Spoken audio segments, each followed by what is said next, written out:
அண்ணாவின் 82வது பிறந்தநாளை ஒட்டி காஞ்சிபுரம் மாவட்டம் ஸ்ரீபெரும்புதூரில் உள்ள அவரது நினைவிடத்தில் அமைச்சர் விஸ்வநாதன் மலர்வளையம் வைத்து மரியாதை செலுத்தினார். தொடர்ந்து காஞ்சிபுரம் மாவட்ட காங்கிரஸ் தலைவர் அருண்ராஜ் தலைமையில் கட்சி நிர்வாகிகள் மற்றும் தொண்டர்கள் மலர்தூவி மரியாதை செலுத்தினர்.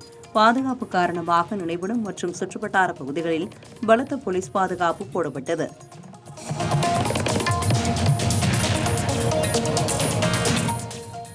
திருப்பத்தூர் மாவட்டம் வாணியம்பாடி அருகே குடும்பத் தகராறில் மனைவியே கணவனை வெட்டி கொலை செய்த சம்பவம் அதிர்ச்சியை ஏற்படுத்தியுள்ளது. கொல்லக்குப்பம் பகுதியைச் சேர்ந்த குமார் என்பவர் மது அருந்துவிட்டு அடிக்கடி மனைவி ரம்யாவிடம் தகராறில் ஈடுபட்டு வந்ததாக கூறப்படுகிறது. இந்த நிலையில் சம்பவத்தன்று வழக்கம் போல் மதுபோதையில் வந்த குமார் மனைவி ரம்யாவிடம் தகராறு செய்ததாக தெரிகிறது. ஆத்திரமடைந்த ரம்யா கணவனை கத்தியால் குத்தி கொலை செய்துவிட்டு காவல் நிலையத்தில் சரணடைந்தார்.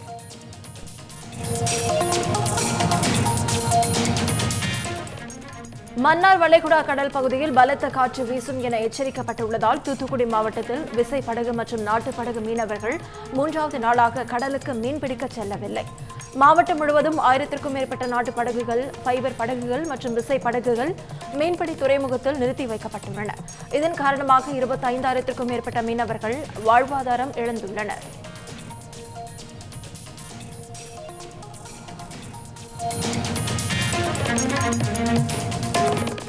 தருமபுரி மாவட்டம் காரிமங்கலம் அருகே பிறந்து 21 நாட்களே ஆன பச்சிளம் குழந்தை தண்ணீர் பேரலில் மூழ்கடித்து கொலை செய்யப்பட்டது அதிர்ச்சியை ஏற்படுத்தியுள்ளது. மோதூர் கிராமத்தைச் சேர்ந்த நாகமணி முனியம்மாள் தம்பதிக்கு கடந்த 28ஆம் தேதி ஆண் குழந்தை பிறந்துள்ளது. இந்நிலையில் தாய் வீட்டில் தங்கியிருந்த முனியம்மாள் கடிவரைக்கு சென்றுவிட்டு திரும்பிய போது குழந்தையை காணாமல் தேடியுள்ளார். அப்போது வாசலில் இருந்த தண்ணீர் பேரலில் பார்த்தபோது குழந்தை கிடந்ததை பார்த்து அதிர்ச்சியடைந்தார். உடனடியாக தருமபுரி அரசு மருத்துவமனைக்கு கொண்டு சென்று தீவிர சிகிச்சை அளிக்கப்பட்ட நிலையில் சிகிச்சை பலனின்றி குழந்தை உயிரிழந்துள்ளது. இதுகுறித்து வழக்கு பதிவு செய்த போலீசார் குழந்தையை தண்ணீர் தொட்டியில் போட்டு கொலை செய்தது யார் என்பது குறித்து விசாரணை மேற்கொண்டு வருகின்றனர்.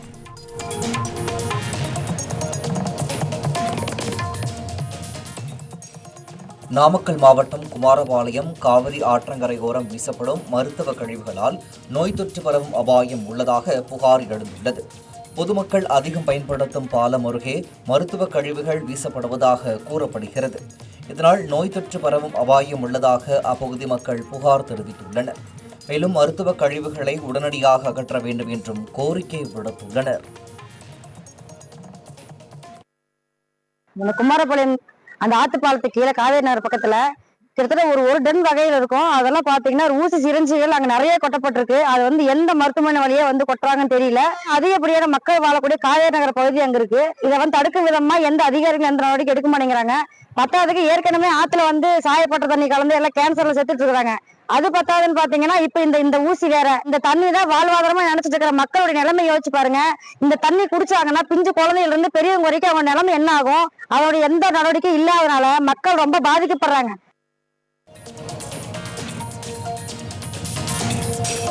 கும்பகோணம் அருகே உரிய ஆவணங்கள் இன்றி வெளிமாவட்டத்திலிருந்து கொண்டுவரப்பட்ட நெல் மூட்டைகளுடன் பிடிபட்ட லாரி 2 நாட்களாகியும் நடவடிக்கையின்றி நெல் சேமிப்பு கிடங்கில் நிறுத்தி வைக்கப்பட்டுள்ளது. மதனத்தூர் பாலத்தில் லாரியை தமிழ்நாடு நுகர்பொருள் வாணிபக் கழக அதிகாரிகள் பிடித்த நிலையில் இதுவரை எந்த நடவடிக்கையும் எடுக்கப்படவில்லை என குற்றச்சாட்டு எழுந்துள்ளது.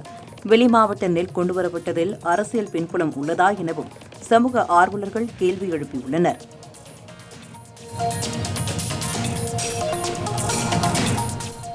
தூத்துக்குடி மாவட்டம் கோவில்பட்டியில் அரசு பேருந்து பழுதாகி சாலையின் நடுவே நின்றதால் போக்குவரத்து பாதிக்கப்பட்டது.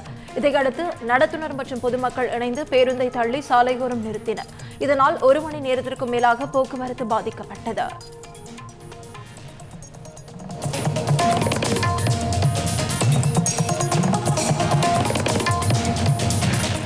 நாமக்கல் மாவட்டம் பரமத்தி வேலூரில் ராஜவாய்க்காலுக்கு தண்ணீர் திறக்க கோரி விவசாயிகளுக்கு ஆதரவாக வணிகர்கள் ஒருநாள் கடையடைப்பு போராட்டத்தில் ஈடுபட்டனர். 30,000 ஏக்கர் பயிர்கள் கடந்த 22 நாட்களாக தண்ணீர் இன்றி கருகும் நிலையில் உள்ளதாக கூறப்படுகிறது. இந்நிலையில் ஜேடர்பாளையம் தடுப்பணையில் இருந்து தண்ணீர் திறந்துவிடக் கோரி விவசாயிகள் பல்வேறு கட்டங்களாக போராட்டம் நடத்தி வருகின்றனர். இதையடுத்து விவசாயிகளுக்கு ஆதரவாக வணிகர்களும் கடைகளை அடைத்து போராட்டத்தில் ஈடுபட்டனர்.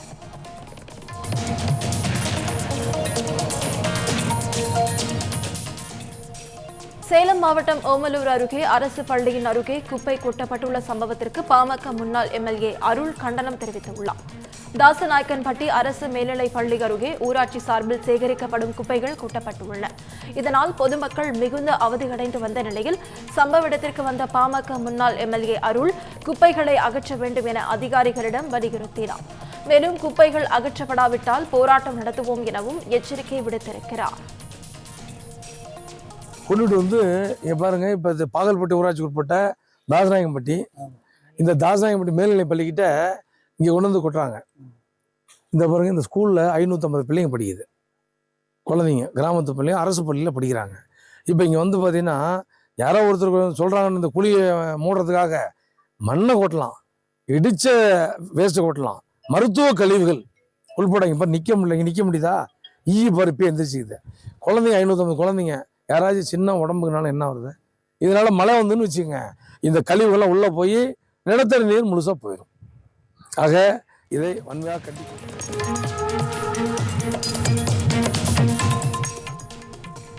மலை ரயிலில் செல்லும் பயணிகள் செல்ஃபி எடுக்க வேண்டாம் என மேட்டுப்பாளையம் ரயில்வே அதிகாரிகள் அறிவுறுத்தியுள்ளனர். மேட்டுப்பாளையத்தில் இருந்து உதகை வரை செல்லும் ரயில் பயணிகள் மலைப்பாதையில் இயற்கை அழகை ரசித்தபடி செல்வது வழக்கம். இந்த நிலையில் மலைப்பாதையில் செல்லும் பயணிகள் செல்ஃபி எடுக்க வேண்டாம் எனவும் அது ஆபத்தை ஏற்படுத்த வாய்ப்புள்ளதாகவும் ரயில்வே அதிகாரிகள் அறிவுறுத்தியுள்ளனர். மேலும் ரயில் நின்று செல்லும் இடங்களில் பயணிகள் புகைப்படம் எடுத்துக் கொள்ளுமாறும் அறிவுறுத்தப்பட்டுள்ளது.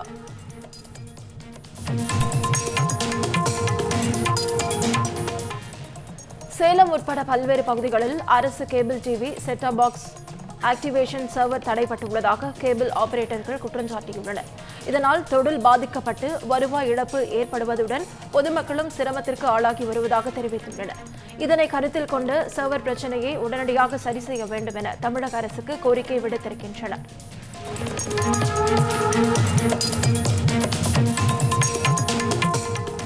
நெல்லை மாவட்டம் சேரன் மகாதேவியில் சாலையோரத்தில் மருத்துவ கழிவுகள் கொட்டப்பட்ட சம்பவம் பொதுமக்களிடையே அதிர்ச்சியை ஏற்படுத்தியுள்ளது.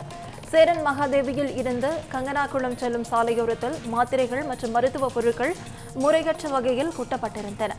இவை அரசு சுகாதார திட்டத்தின் மூலம் விநியோகிக்கப்பட்டதா என்ற கேள்வியும் எழுந்துள்ளது. இதுகுறித்து சம்பந்தப்பட்ட சுகாதாரத்துறை அதிகாரிகள் ஆய்வு செய்து நடவடிக்கை எடுக்க வேண்டும் என பொதுமக்கள் கோரிக்கை விடுத்திருக்கின்றனர்.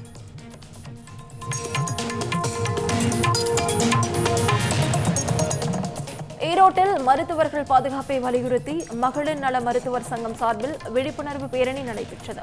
மாவட்ட தலைவர் மருத்துவர் பூர்ணிமா தலைமையில் நடைபெற்ற இந்த பேரணி காளிங்கராயன் இல்லத்தில் இருந்த IMA அரங்கம் வரை நடைபெற்றது. இதில் செவிலியர் கல்லூரி மாணவர்கள் விழிப்புணர்வு பதாகைகளை ஏந்தியபடி சென்றது அனைவரின் கவனத்தையும் ஈர்த்தது.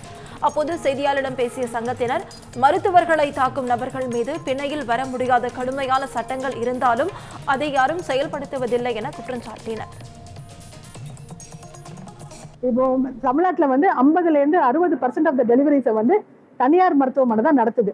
அப்ப தமிழ்நாட்டுடைய பாதி பலுவை, குழந்தை டெலிவரி பண்ற பலுவை நாங்க பிரைவேட் ஹாஸ்பிட்டல்ஸ் எடுத்து பண்ணிக்கிட்டு இருக்கோம்.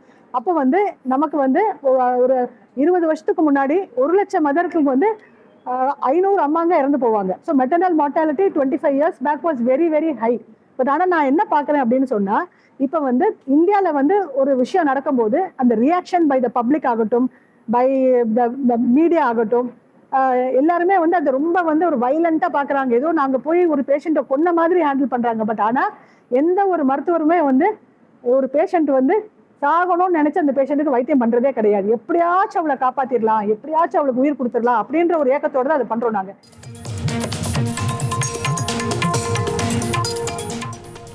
சேலம் மாவட்டம் எடப்பாடி அருகே அரசு மதுபான கடையை அகற்றக் கோரி பொதுமக்கள் முற்றுகை போராட்டத்தில் ஈடுபட்டனர். பெரிய நாச்சியூர் பகுதியில் செயல்பட்டு வரும் அரசு மதுபான கடையால் பொதுமக்கள் மற்றும் விவசாயிகள் பல்வேறு சிரமங்களுக்கு ஆளாகி வருவதாக கூறப்படுகிறது.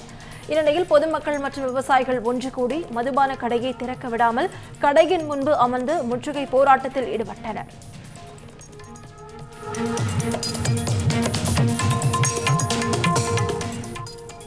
மதுரை அருகே மாணவிகளுக்கு பாலியல் தொல்லை கொடுத்த புகாரில் தனியார் பள்ளி ஆசிரியர் கைது செய்யப்பட்டார்.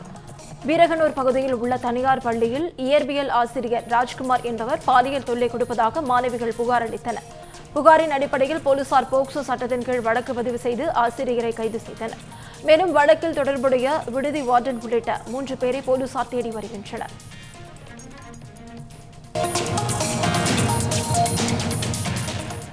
கோவையில் கடந்த 20 நாட்களில் மட்டும் 7 கொலை சம்பவங்கள் நடந்துள்ளது அப்பகுதி மக்களிடையே அதிர்ச்சியை ஏற்படுத்தியுள்ளது. பீளமேடு நவீன், கிணத்துக்கடவு அஸ்வின், இந்துஸ்தான் கல்லூரி மாணவன் அமுதன் உள்ளிட்ட 7 கொலை சம்பவங்கள் அரங்கேறியுள்ளன. இதனால் அச்சமடைந்துள்ள மக்கள் காவல்துறை மூலம் பாதுகாப்பை உறுதி செய்ய கோரிக்கை விடுத்திருக்கின்றனர்.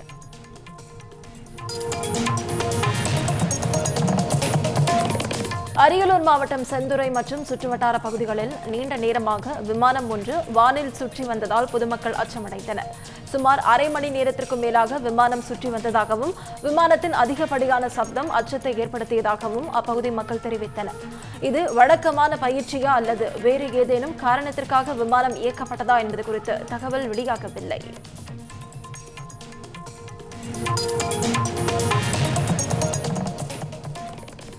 சிவகங்கையில் கிராம சாலைகள் மோசமான நிலையில் இருப்பதால் பள்ளி செல்லும் மாணவர்கள் சிரமத்திற்கு ஆளாகியுள்ளனர். நாமனூர் ஊராட்சிக்குட்பட்ட லட்சுமிபுரம் பெருமாள்பட்டி கிராமத்தில் 600க்கும் மேற்பட்டோர் வசித்து வருகின்றனர். இங்குள்ள மாணவ மாணவிகள் சுமார் 5 கிலோமீட்டர் தொலைவில் உள்ள கீழப்பூங்குடி அரசு மாதிரி மேல்நிலைப் பள்ளிக்கு தினமும் மிதிவண்டியில் சென்று வருகின்றனர். பிரதான சாலை நல்ல நிலையில் உள்ள போதிலும் கிராமத்திற்குள் செல்லும் சுமார் 1 கிலோமீட்டர் சாலை குண்டும் குழியுமாக இருப்பதாக புகார் எழுந்துள்ளது. எங்கள் ஊருக்கு சாலை வசதி அமைச்சு கிட்டத்தட்ட 20 ஆண்டுகள் ஆகுது. இதனால குடிமை பொருட்கள் வர்றதெல்லாம் தவிர்த்துறாங்க. சாலை வசதி இல்லை, அதனால வர முடியாதுன்னு சொல்கிறாங்க. பள்ளிக்கு போகிற பிள்ளைங்கள்லாம் பார்த்தீங்கன்னா காட்டுப்பாதையாக ஒரு 5 கிலோமீட்டர் வந்து நடந்து சைக்கிள்லையும் போகிறாங்க. பாதுகாப்பு இல்லாமல் இருக்கிறதுனால நாங்கள் அவங்களை கொண்டு போய் ஸ்கூலில் விட்டு வர வேண்டியிருக்கு. இதனால பார்த்தீங்கன்னாக்கும் தனியார் பள்ளிகளில் சேர்க்கக்கூடிய எண்ணிக்கை அதிகமாகிடுச்சு. அரசு பள்ளியில் சேர்க்க மாட்டேன்றாங்க, பாதுகாப்பு இல்லாதனால. பாதுகாப்பு இல்லைன்னா அரசு பள்ளியில் பாதுகாப்பு இல்லாமல் இல்லை, வழித்தடம் எங்களுக்கு பாதுகாப்பு இல்லாமல் இருக்குது, அதனால சேர்க்க மாட்டேன்றாங்க. அடுத்து நாங்கள் காட்டு வழியில தான் 5 கிலோமீட்டருக்கு மேலே போகிறோம் ஸ்கூலுக்கு. அது மழையெல்லாம் பெஞ்சா எங்களால் வர முடியல. நைட் ஆயிடுது, சாயந்தரம் 6 மணிக்கு மேலே தான் வீட்டுக்கு வரோம். எங்களுக்கு அதுக்காக பஸ் எல்லாரும் விடுங்க. பிள்ளைய போகிறது காட்டு பகுதியில் தான் போகுதுங்க, சைக்கிளில் தான் போகுதுங்க. போகிற வழியில் காட்டு பகுதியில் ட்ரிங்க்ஸ் அடிச்சுட்டு நிறைய பேர் இருக்காங்க. அதுவும் கஷ்டமாக இருக்குது, பிள்ளைகளை பார்த்துக்கிற முடியல. டெய்லி ஒவ்வொரு ஆள் நாங்கள் போக முடியலை பிள்ளைகளை பார்க்குறதுக்கு.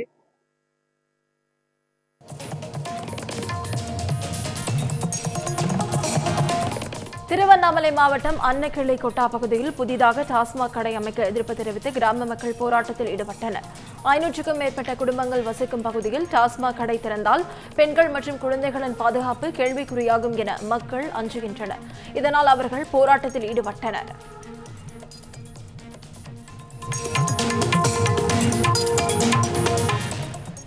சென்னையில் இருசக்கர வாகனத்தில் வேகமாக சென்றதை தட்டி கேட்ட நபர் மீது தாக்குதல் நடத்தப்பட்ட சம்பவம் அதிர்ச்சியை ஏற்படுத்தியுள்ளது. சாலி கிராமத்தைச் சேர்ந்த சாமுவேல் என்பவர் தனது வீட்டின் முன்பாக நின்று கொண்டிருந்த சரண்ராஜ் என்பவர் அவ்வழியாக இருசக்கர வாகனத்தில் சென்று கொண்டிருந்தார். அப்போது வேகமாக சென்றதால் சரண்ராஜை சாமுவேல் எச்சரித்ததாக கூறப்படுகிறது. இதனால் இருவருக்கும் இடையே வாக்குவாதம் ஏற்பட்ட நிலையில் சாமுவேலை சரண்ராஜ் கத்தியால் குத்திவிட்டு தப்பியோடியுள்ளார்.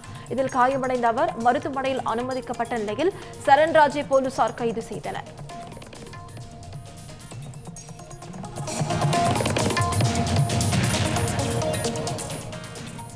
சுதந்திர போராட்ட வீரர் ஒண்டிவீரனின் நினைவு தினத்தையொட்டி தென்காசியில் அரசு சார்பில் மரியாதை செலுத்தப்பட்டது. சுதந்திர போராட்ட வீரர் ஒண்டிவீரனின் 255வது நினைவு தினத்தையொட்டி பச்சேரி கிராமத்தில் அமைந்துள்ள அவரது நினைவிடத்தில் அமைச்சர் லோகேஷ் தமிழ்ச்செல்வன் மாலை அணிவித்து மரியாதை செலுத்தினார். இதனைத் தொடர்ந்து மாவட்ட ஆட்சியர் மற்றும் பாஜக நிர்வாகிகள் உள்ளிட்டோரும் மரியாதை செலுத்தினர்.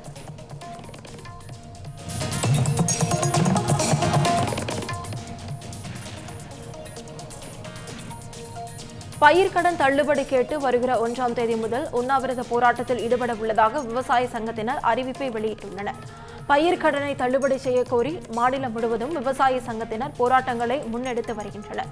இந்நிலையில் திருச்சியில் செய்தியாளர்களை சந்தித்த விவசாயிகள் பாதுகாப்பு சங்கத்தினர் பயிர்க்கடன் தள்ளுபடி செய்யப்படாததை கண்டித்து வருகிற 1ஆம் தேதி முதல் காலவரையற்ற உண்ணாவிரத போராட்டத்தை முன்னெடுக்க உள்ளதாக தெரிவித்துள்ளனர். மாண்புமிகு முதல்வர் அவர்கள் அறிவித்த வாக்குறுதிப்படி உத்தரவாதத்தின்படி விவசாயிகளுக்கு முழுமையாக பயிர்க்கடன்களை தள்ளுபடி செய்ய கோரி வருகிற செப்டம்பர் 1ஆம் தேதி சென்னையில எழும்பூர் ராஜரத்னம் விளையாட்டு அரங்கத்தின் முன்பு கோரிக்கை நிறைவேறும் வரை எங்கள் அனைவருடைய கூட்டு ஒருங்கிணைப்புல காலவரையற்ற உண்ணாவிரத போராட்டம் தொடங்கும் என்பதை இந்த கூட்டத்தின் வாயிலாக நாங்கள் தெரிவித்துக் கொள்கிறோம். தமிழ்நாடு அரசு கொடுத்த வாக்குறுதி உடனடியாக நிறைவேற்ற வேண்டும். விவசாயிகளுக்கு 5000 தாரேன், 35,000 தாரேன், 75,000 தாரேன் சொல்லி இந்த பிச்சை போடுகிற அணுகுமுறை என்பது வன்மையாக கண்டிக்கத்தக்கது. எம்எல்ஏக்கு கார் வாங்குறதுக்கு காசு இருக்கு, 1 லட்சம் ரூபாய் டீசலை கொடுக்கிற காசு இருக்கு, அரசாங்கம் வாங்குற எந்த கடனையுமே நிறுத்தல. ஆனா விவசாயிகளுக்கு மட்டும் கடன் தள்ளுபடி பண்ண சொன்னா நிதி நெருக்கடின்னு சொல்றாங்க.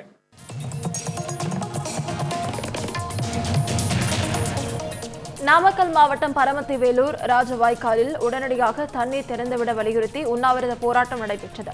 ஏராளமான விவசாயிகள் கலந்து கொண்ட இந்த போராட்டத்தில் முன்னாள் அமைச்சர் தங்கமணி, முன்னாள் எம்எல்ஏ நெடுஞ்செழியன், அனைத்து பாசன விவசாயிகள் சங்க தலைவர் சங்கர் உள்ளிட்டோர் கலந்து கொண்டனர். ராஜவாய்க்காலில் தண்ணீர் திறந்துவிட்டால் குடிநீர் பாதிக்கப்படும் என அதிகாரிகள் சொல்வது தவறான தகவல் என முன்னாள் அமைச்சர் தங்கமணி தெரிவித்தார். இதெல்லாம் மேட்டூரில் 83 அடி தண்ணீர் இருக்கின்றது. ஆகையால் இந்த விவசாயிகளுடைய ஒரு 15 நாள் 20 நாள் உயிர் தண்ணீர் கொடுத்தார் என்று சொன்னால் அந்த கொடிக்கால்களும் வாழை விவசாயிகளுக்கும் அதே போல கரும்பு விவசாயி கோரையார் விவசாயிகளுக்கு ஒரு உயிர் நீராக இருக்கும். அதனால் தொடர்ந்து அவர்கள் அரசு இடத்திலே வலியுறுத்தி வந்தார்கள். அதிகாரிகளை சந்தித்தார்கள், மாவட்ட ஆட்சியரை சந்தித்தார்கள். நேற்றைய தினம் சட்டமன்ற உறுப்பினர் அவர்கள் சட்டமன்றத்தில் இவருடைய விவசாயிகளுடைய கோரிக்கையை சட்டமன்றத்தில் வைத்தார்கள். ஆனால் உரிய பதில் இல்லாத காரணத்தினால் இன்று விவசாயிகள் மாபெரும் உண்ணாவிரத போராட்டத்தை நடத்தியிருக்கின்றார்கள். அந்த உண்ணாவிரத போராட்டம் என்பது அரசுக்கு எதிரான போராட்டம் கிடையாது. அரசுக்கு இந்த வலியுறுத்தி தண்ணீரை பெற்றுத்தர வேண்டும்.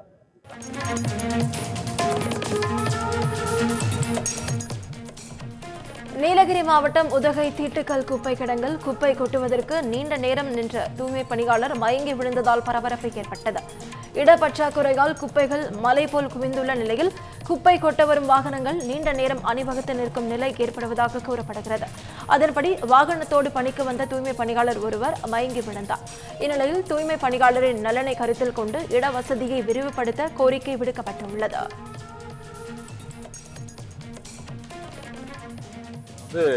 கார்பேஜஸ் முன்ன கொட்டிட்டு இருந்தோம், அங்க ப்ராசஸ் பண்ணிட்டு இருந்தோம். மே மாசத்துல நடந்த ஃபயர்னால என்னாச்சு அப்படின்னா அங்க ப்ராசஸ் பண்றதுக்கான இஷ்யூ இல்லாம இருந்துச்சு. அதுல ஃபயர் ஆனதுல நிறைய இடங்கள்ல போற பாதையை குப்பைகள் அதிகமா சேர்ந்ததுனால வண்டிக்குள்ள போக முடியாம இருந்தது. அதை ஹிட்டாச்சி ஓடி கிளீன் பண்ணிட்டோம். அதை தவிர்த்து வெட் வேஸ்ட் 3 MCஸ்ல வெட் வேஸ்ட் ப்ராசஸ் பண்ண ஆரம்பிச்சிட்டோம். அங்க ட்ரை வேஸ்ட் மட்டும் பிளாஸ்டிக்ஸ் மட்டும் ப்ராசஸ் பண்ணிட்டு இருக்கோம். அதுவும் என்னன்னா எக்ஸ்டெண்டட் ப்ரொடியூசர் ரெஸ்பான்சிபிலிட்டி அப்படின்னா பிளாஸ்டிக்ஸ் உற்பத்தி பண்றவங்கள்ட்டே டைப் பண்ணி அங்க வரக்கூடிய பிளாஸ்டிக்ஸை பிரிச்சு சிமெண்ட் ஃபேக்டரிக்கு அனுப்புறதுக்கான வேலையை நாளையில இருந்து ஆரம்பிக்கிறோம்.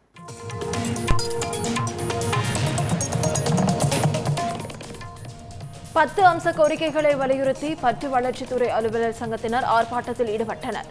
சேலம் கோட்டை மைதானத்தில் ஒன்று திரண்ட சங்கத்தினர் பட்டு நூற்பகத்தில் நடைபெறுகின்ற முறையீடுகளை தடுத்து நிறுத்த வேண்டும் எனவும் பட்டு வளர்ச்சித்துறை உதவி இயக்குநர் சிலம்பரசனை கண்டித்தும் கோஷங்களை எழுப்பினர். அப்போது தொழிலாளர்கள் மீதான பழிவாங்கும் நடவடிக்கையை அதிகாரிகள் கைவிட வேண்டும் எனவும் அவர்கள் கோரிக்கை விடுத்தனர். நஷ்டமே இல்லாத ஒரு துறை என்று ஒன்று இருக்குமானால் அது பட்டு வளர்ச்சித்துறை தான். ஆனால் அந்த துறை நஷ்டத்திலே இயங்கக்கூடிய நிலைமையில் தான் வைத்திருக்கிறார்கள். இங்கே நீதி நேர்மை என்பது கிடையாது. ஏன் 50,000 ஏக்கர் பயிரிடுவதாக சொன்னார்கள்? அதிகாரிகளுடைய எண்ணிக்கையை தக்க வைத்துக் கொள்வதற்காக பொய் சொல்லுகிற இந்த நிர்வாகம் 60 தொழிலாளர்களை பழிவாங்குவதற்காக செயல்படுவதை வன்மையாக கண்டிக்கிறோம். பெண் பணியாளர்களை கேவலமாக திட்டுவதையும் வன்மையாக கண்டிக்கிறோம். நஷ்டமே